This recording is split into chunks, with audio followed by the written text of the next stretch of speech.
Tell me when you're ready. A few years ago, there were huge crowds turning out for Bernie Sanders and his drive to become the president of the United States. Really, 100,000 people would show up and stuff. And it looked like a sweep because of how he was drawing that. I think in some ways it might have fooled the senator himself. I'm not sure of that. I have a high regard for him, but it may have because basically the 100,000 that were there basically would not go vote. And I never understood why they'd go to a crowd like that and then turn around and not vote for or against. Who cares? But that they actually make the use of their power in the democratic process. And what it does is when you don't vote, it's sort of like you aren't using your passport right or your driver's license right, that you're an American. And it comes down to in some sense, on this note of mine, is the citizen without a passport is like stateless.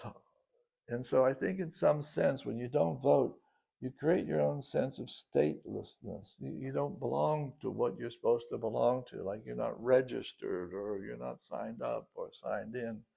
And I don't understand to our young people in America, and the same happened in the George Floyd crowd, who, thank God, they demonstrated for that and brought those people to justice for that murder.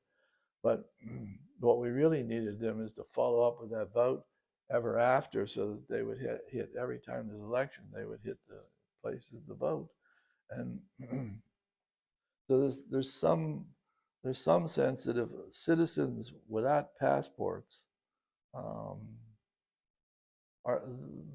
they're dangerous because they're open to anybody that comes along. And I don't say that easily. There's been a lot of history in presidential elections of sort of people just showing up, and all of a sudden they're a fad and they move forward, they almost get elected. So you have to get someone else to tell you that history, but I'm pretty sure it's true. And I think in a way, people have to buy in to their own country more than we're doing. Because if you have a situation,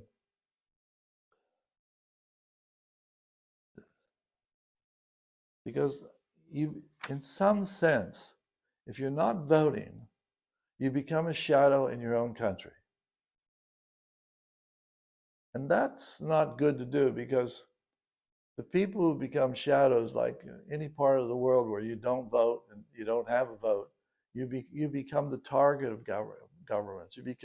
They start looking at you as an enemy instead of a friend, or that you're paying the bills for them. You know, I think in some sense this is the important part of understanding about voting, is you aren't really exercising your right as a citizen, and you kind of got to. There's more of an imperative than up to date. Oh no, I don't need to vote today. It should be something that's built within us, because we don't want to create a stateless place. We want people to buy in. If we're in trouble, we want the police to protect us. We need our soldiers. I mean, we need certain things as a society. And the only way to build that democracy is to really understand that vote is much deeper than anything or your parents have told you probably. It is imperative that you do that, because citizens without passports are shadows, and we don't need shadows. We need real people going to the voting box. Thanks.